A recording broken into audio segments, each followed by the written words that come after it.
Hi, Kim. Thanks for joining us today at the COVID Matters Summit. I'm so happy you're with us today. You're going to be talking about an important topic, our children, and how to help them through this time of additional stress and maybe some fear and anxiety. So I want to introduce Kim Lange. She is with Growing Up Confident, is her big project that she's doing or that she has. And she's been a therapist for over 20 years, the last 15 in private practice, and specializing in child and adolescent anxiety. So perfect for today. I just got the call yesterday, a couple of calls from the school district and emails that everything is shutting down. We don't have school starting tomorrow, or since Friday, I guess, if you want to count the weekend. So the kids are going to be home. They're going to be wondering what's going on in the world. This is something parents haven't experienced, children haven't experienced. So we're trying to figure all this out together. And so I'm so happy you're here today to give us some tips on how we can do that and make our children feel safe and loved and healthy. Yes, thank you, Emily. I'm very glad to be here and talking with you about this topic because, as you said, it's so timely and so important. Here in North Carolina, we just got the notice this weekend also that our schools are closed for 2 weeks. And I think many people are predicting that may be longer due to the level of uncertainty right now in the world. Right. Our word was indefinitely until further notice. So we don't know yet, right? So, yeah. Yep. So, and that anxiety can be uncertainty is very anxiety provoking. And so we're all in that bubble together right now. We're getting news, we're getting information. Here's what we should do. Here's what we can do. And so for us as the adults, we're uncertain. We're feeling that anxiety. And as a world, we're feeling that anxiety and experiencing this all together. And again, that our kids are attuned to all of this. They might not have the words depending on their age. They might not have the experience, but it's up to us to kind of guide them through these moments, knowing that it's new for all of us. And anytime we do something new, it can feel scary. Right. Everything is new. Just, I give my son a new food and he gets anxious about trying something new. This is something I couldn't even tell him what my experience is from this because it's not a food I've tasted before, to carry out that analogy there. So what are some things we can do as parents, as just people in general? So in our pre-discussion to this call, we talked about that it's we want to help our kids, but sometimes you've got to put that mask on yourself first, right? Take care of yourself and know how to work through the anxiety so that you can be confident for your kids so that your kids can have that confidence. Right. So tell us more about that. Absolutely. I think the first step in any of this is for us to check in with ourselves and to be aware of and to tend to our own emotions, whether we're more introverted and that's thinking things through, journaling things, listening to music, whatever that is like for us, or if we're more of a extrovert, we process things in communication. It's really seeking out community, talking to people. I know a lot of people are hopping into, especially Facebook, where I'm mostly present. And, I'm involved in a group of other basically people that help children, and just getting stuff out there to people, getting information where here's stuff you can do, fun stuff, here's stuff you can do if the anxiety gets too high. And so I think just finding that what's going to be your community for this. Are you going to hop on a call like this with your neighbors and just check in and see what's going on? Everything doesn't have to be face-to-face to have that connection. And then taking that time to process our own feelings, to just acknowledge that, yes, this is strange. It's brand new. We don't have answers. We don't have a protocol to follow. We're all making our best guesses together and knowing that we're in community and supporting each other and that we're just all here to do this together and to really come together in these moments and say, we're in it, we're doing this together, and we're going to be okay. That's the main thing. We're going to be okay. Yeah, I do have a sense of that also, that we're going to be okay. But I have to admit that there are moments that the world panic pops into my brain and takes over for a second. And then coming back to breathing and just knowing that right now we're okay. Like I'm okay. My kid's okay. My mom's okay. We're okay in the moment. So, Mhm. when we're talking to our kids about this and they have some fear about it, I know my son is experiencing some of this right now, where he's afraid of germs. He's afraid of, whereas before I would have said, we already have a hand washing protocol in place in the house. Like the minute we get into the house, no matter where we've been, we wash our hands. He goes to one sink, I go to the other, and we wash our hands. So that thing is already in place, but it was never exaggerated, or we weren't overly concerned about it. So now this new thing, and he's seen, we're washing our hands a little bit more even. And the education that the school system has given them about washing hands and different things. So when we tell our kids everything's going to be okay, what is that? What are they hearing when they hear us say everything is going to be okay? What is that? Does that translate into, oh, great, I can just, forget about all this and everything's okay? Is that the right thing to say, or how should we approach this with our kids? I think it's taking things a little broader, and saying, because honestly, there are some people that this might not be all okay. We know that there are people that are being greatly impacted. There are people that are dying. So the goal is to give kids the basic facts of what they need. Yes, we're protecting ourselves from the coronavirus germs, just like we protect ourselves from flu germs or cold germs or all these other germs. This is what we do to protect ourselves. Right. We're working together. We're going to handle this together. And again, normalizing the emotions that are coming up. It seems scarier right now. It seems scarier because it's brand new. It seems scarier because we don't have as much information as we'd like to have. Right. But again, with the information we have, we're doing these things. And working hard to kind of avoid over reassuring. We want to give them facts and we want to give them reassurance, but that mostly comes from connecting with them. That mostly comes from being present with their emotions, not shutting them down, more than it comes from reassurance. Reassurance can trigger anxiety like I don't know what, because what kids hear is you saying, well, it's only going to affect these people, or it's only going to be here in this place, and we're doing these things, so it's not going to affect us. Well, we don't know that. And our kids are savvy. So what comes up is what I call the yeah, but, or. So it's like in our mind, and it comes up for adults too. Yeah, but it could go. Right. My parents are in Arizona. It could go there. Something bad could happen. It could. I work with kids in my office. It could be brought in there. I don't know. And so the goal isn't so much to not worry. It's almost the goal is to say, this is a time we're going to worry, but we're not going to let worry take charge. If anyone's seen the Inside Out movie, it's by Pixar. It's like, we're not going to let worry take the control panel. We're going to say, oh, worry is coming in because it's there to keep me safe. If you were going to cross a 4-lane highway, you should feel worried. That's not safe for a 9-year-old, a 10-year-old, maybe even not an adult to be crossing a 4-lane highway. I don't think anyone should be crossing a 4-lane highway. Yeah, I know. At least not at a traffic light. Yes, we Right? should have that emotion. And so instead of saying you don't need to worry, this is not a big deal, they know that's not true. They're part of the world community. The sense and the vibe right now is very wobbly. And so it's more about saying, okay, when worry comes, this is how we want to talk to it so that we stay in charge versus worry takes control and we're not touching things, or we're taking it to extremes where we're just sitting in one chair because all the other chairs might have the virus on it, or things like that. We're not eating these foods because I think they might have the virus on it too, or, we want it to not control us. We want it to be where we can say, oh, there's my worry. It's coming to protect me and to tell me something may not be safe. And then checking in with ourselves, and for our little ones, learning to check in with ourselves. My favorite question is, how true is this really?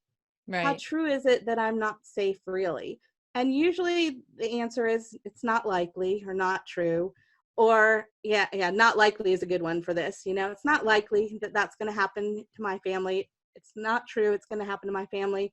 Or you know what, if this happens in my family and we are greatly impacted by this, more so than just missing school, maybe one of my family members gets sick, we're going to handle it together.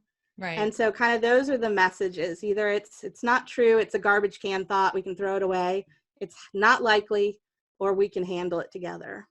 Right. I don't know, does that kind of answer your question? I think so. Yeah. So I'm thinking specifically, because I like the idea of talking to worry and kind of making it into this person that, it's this like voice that you're hearing of worry, that you can talk back to it. You don't have to just listen and listen and just have it all dictate what you're doing, but instead you can have a conversation with it and say, thank you for being here. I'm glad you're here to protect me. Now just go sit over there for a while because we got this, right? So, yeah. And our more creative kids or our more artistic kids will love to draw them. I'll have kids make worry creatures a lot.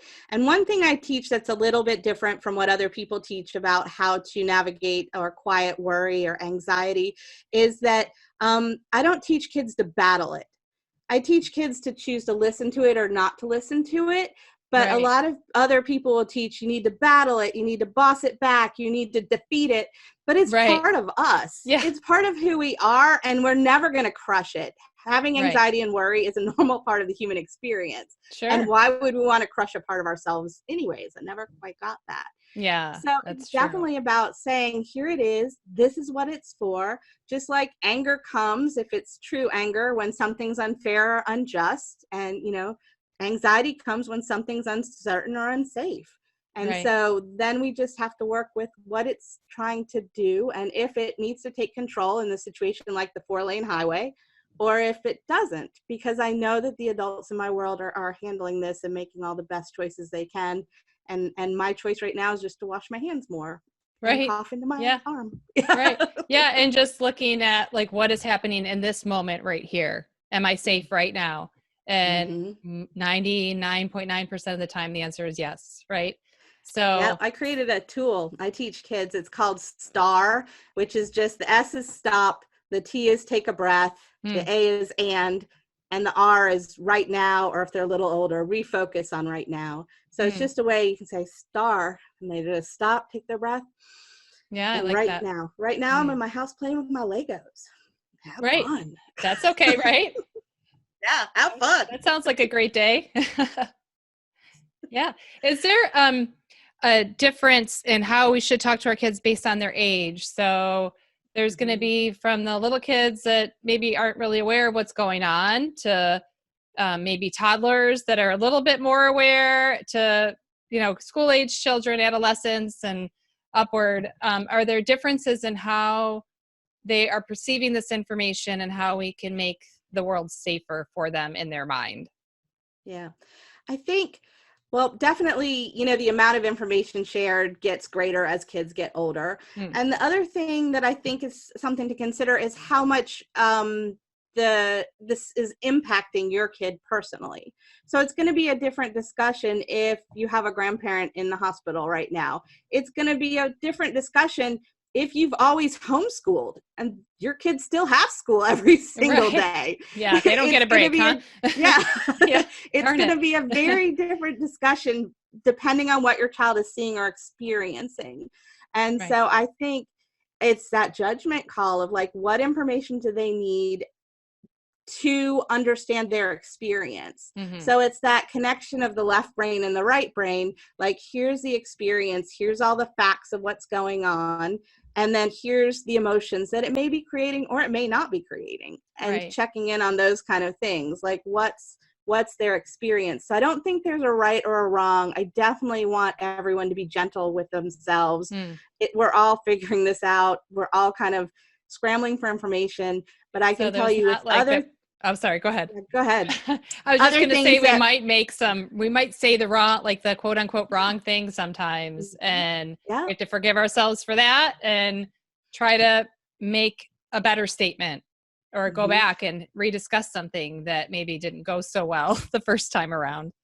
Yeah, repairing is key. And it's okay to make mistakes and be gentle with ourselves, because we're modeling for our kids too, that okay, this stuff happens, and my parent just comes or my caretaker just comes and they help me by creating some repairing. And what they're actually finding in the attachment research is like that's the most important thing is Mm, not that we always say the right thing or that we're always in connection with our kids, is that when disconnects happen, we just come back and repair. And right. it's that learning is, again, it's just being a human and not a robot. And kids learn that my caretaker has these big feelings too. And they might put their hand on their heart and their hand on their belly and take a deep breath and say, I'm having some big feelings right now. Mm, And what a cool thing to model for our kids, because we are having big feelings right now. yeah. We are. That's an understatement, I think, for many Yes. of us. Yeah. Humongous. Yeah. Yeah. Enormous. Yeah. I don't know if there's a word big enough. Yeah. There really is a sense of, um, even I don't watch the news. I don't read the paper. I get my news from people mostly, and then I check it a little bit online if I need to. But still, even with that, I can still feel like the world has this different vibration right now of Mhm. panic, where people are having these big feelings that it has this sort of domino effect that even so, how can we help our kids or help ourselves even so we can help our kids when you see that panic coming in um, from other people, and then how can we shield ourselves from that in a way? Like you said, there is a space for that, and there's a reason why we have that worry, but also a lot of it is the perception of bad things, not necessarily. I mean, I'm not trying to say that this isn't a thing. We are going through something right now, and we don't know what it is, which makes it's uncertain. So it's giving us even more anxiety. But at the same time, is it really, we don't, are we overreacting in a sense, for Yeah. something that could be like anything. We go through sixth season every year, right? Where there's different things going around, and what is making this different that's causing this panic, that the whole world is feeling together. I feel like we're feeling this together. It's not just my feelings, it's everything else coming in. So I could call my son on in the moment, but when he talks to someone else and they're panicked, then that starts that all up again. So how can we help each other to have more of that calmness and spread that instead of the panic? Yeah. I think first, especially for our more attuned or sensitive kiddos, that is going to be the truth, that they're going to Mm, pick up on energetically what's going on in our world right now. yeah. And also that expecting to worry, that emotion might be bigger right now. But for some kids, worry is not a comfortable feeling. So just be in a space of awareness that you might see more angry outbursts. You might see more temper tantrums. You might see more trouble sleeping. You might see Mm, lots of different things that look different from worry. And so just being kind of aware that when kids are picking up, and really anybody, but when they're picking up on all this stuff around them that doesn't make sense to them, but they are intaking it all into their body, and their right. system is trying to process it all, that it is really important that you just help them recognize, is this yours or is this the world right now? And kind Mm, of helping them create that's that great. separation. Obviously that's a little bit for older kids, that separation, that this is how the world's feeling and it might be impacting you, Hmm. but are they solely your emotions? And Right. the That's flip great. side, or the other side of that, is to making time for fun, connected activities. Mm, Like, this doesn't have to be, a lot of people are scrambling and, oh, we have to set up school and, okay, maybe. But what about playing games together? And again, I'm aware some people have to be working from home right now, and this may not be possible in every family. But what can you do to create connection? Because mm, that's where the sense of safety and security comes from. It doesn't come from anything outside of themselves. It comes from having that relationship with their caretaker where they feel secure, they feel seen in their emotional expression and experience, and they are able to get soothed by somebody else during mm, this. Because right. expecting kids to self-soothe with this intensity Mm. is setting yourself up for failure. They're going Yeah. to need our help. I'm sure a lot of kids, I won't name any names. I'm sure a lot of kids would be happy or seemingly happy just being on their iPads or their phones, or just kind of disconnecting in a way by going online or playing video games or their Xbox or whatever they have. But what I'm hearing you say is that's okay to an extent, but then we also need to have things where we're doing things together. So it could be really easy to just go in that pattern of everybody sitting separately and doing their own thing, but we should make time and at least some part of our day where we're together and doing something as a unit. So whether that's playing a board game or creating something, doing a craft, or anything that's going to be bringing us together, where the whole world doesn't really matter. We're not, we can disconnect a little bit from that and connect to each other. Absolutely. And you can do something simple like scribble drawings, which is each person in the family just makes a scribble and pass it to the person next to you, and they have to find a picture in the scribble. Oh, that's really fun. Easy, low stress, takes away any anxiety or pressure about drawing just right. Right, that's a fun thing. I'm not a very good drawer, but I can scribble. Yep, scribble drawings work. Yeah. And I think we all probably are going to have a zillion billion toilet paper rolls coming in our future. So just throw the used ones in the center of the table and give the kids, glue and stapler if they're the okay age for those. Oh, and I say, like that. That's a build? great use of them. Like do some toilet paper roll crafts. Yep. That's great. Make some art. Yeah. You can make them into little animals with construction paper if you have that around. Sure, there's a ton of ideas on Pinterest for that. Yes, yeah. There you go. Pinterest is your friend. Yes. But yeah, it doesn't have to be anything structured, or it's just, something novel where you're all connecting together. Even just reading a book together, anything that you're just sitting around and kind of blocking out the outside world for a little bit and just being together, spending that time. Right. And there's a great one. I actually just got it. It's by Byron Katie. It's called Tiger, Tiger, Is This True? And it helps kids learn a strategy for checking in on their thoughts. It's talking a lot about sad thoughts, but it works for worry thoughts too. Oh, that's great. Yeah, I've read her book, Loving What Is. And that's more an adult focused book, but I'd forgotten that she also wrote a children's book. That's great. Yeah. It's a good one. So that might be my next order from Amazon. Yeah. What else can you tell us, Kim? I mean, I think these are great ways to talk to our kids and things we can do for them. I feel like maybe I'm missing something. Is there anything are you seeing a theme of things like questions from your families that you work with? Are they expressing anything specifically right now of how this is manifesting for their children? My sense right now, and again, our schools just closed this weekend, and we have not had any cases in the town I'm living in. So it's been kind of like it's not here yet vibe until this weekend. Right. And so I started speaking to my people, my community, and there's definitely a sense of scrambling is how I would describe it. Like this sense of we have to do something, we have to, just a sense of scrambling and energy, being in energy, like do, but not knowing what to do. Right. And so it's that kind of thing. As far as kids go, most of them are just looking for resources to explain, like, what is it, what's going on? Because we haven't seen here, at least the kids out of school for a long time. My niece and nephew live in Seattle. They've been out of school for a little longer and will be out of school for a little longer. So it's just different kinds of things. But right now, I think my sense is that what most people are looking for is information. And as we go through this, I think it will change. I think they're going to start looking kind of for activities because we're all going to be home for a while together. And what can we do? So I think it's going to switch from information to activities.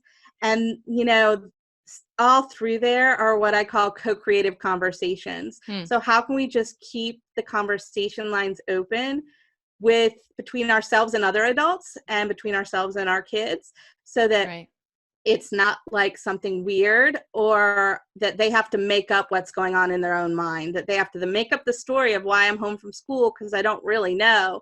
They've had the conversation with you. They've asked their questions. They've, at whatever level, it might be very basic of, we're just staying home right now because we want to make sure that the virus doesn't get to anybody else. And this is how we do it. I think that's something I try to do with my son. You can tell me if this is good or not, or whatever. But I just ask him, "Do you have any questions?" So Mhm. that I'm letting him lead the conversation instead of putting all my fears into the conversation and trying to, and then bringing up something he may not have thought of. I just say, "Do you have any questions about what's happening right now?" And he'll Mhm. ask a question or two, and then I'll say, "What else do you want to know?" And eventually he just says, "That's it," and the other day it was Yeah. just, "Mom, is it okay if I go in the hammock outside?" And I said, "Yeah, I think that's okay." And he was, "So what if the coronavirus comes through the air into the hammock?" And I said, "Well, unless people are walking through our backyard and touching the hammock stand, I think you're going to be okay." And the Mhm. last I checked, we've not ever had anyone come through our backyard to touch the hammock. So I think you're going to be okay out there. And so he just needed to be reassured. So it's simple things like that. We think they're going to all these crazy thoughts that we're having, but it might be something as simple as that. Is it okay if I go out in my yard during, Mhm. while I'm out of school? So things like that, just finding out what their questions are instead of maybe trying to project our own. I love that. Yeah, Yeah. because we can definitely overwhelm it. One of my Hmm. favorite strategies I just call put a period on it. It's like end your sentence, put a Yeah. period, because Yeah. we tend to feel like we need to teach it all or make sure they're aware of everything, but Right. all they're experiencing is our over talking. So, Exactly. Right. Yeah. And sometimes we overshare, right? So yes. just letting Hmm. them tell us what they need and then answering those questions. And then they may come up with more questions as we go along through this process, and Hmm. then just continuing to answer those as they have them and just keeping Yeah. that conversation open with our kids. Yes. Yeah. Keeping the door open. Mhm. Yeah. Well, this Absolutely. has Because you been can be their wonderful. touch point. Yes. Yeah. Thank you so much for doing this with us, Kim. How can people find you if they want to learn more about what you do? Absolutely. On Yeah. Facebook, I'm on at Growing Up Confident. My website is also growingupconfident.com. And I host a membership community with people from all over the world where we get together and help each other, support each other on navigating the emotional world of kids. So you can find that through the Growing Up Confident website too. Wonderful. Thank you. Thank Well, you. thanks so much, Kim. And I'm be keeping in touch to see what things are coming up. And maybe we'll, as this goes along further, we may have another conversation. Who knows? All I'd right. love that. All right. Thanks, Kim. Bye, Emily. Bye-bye.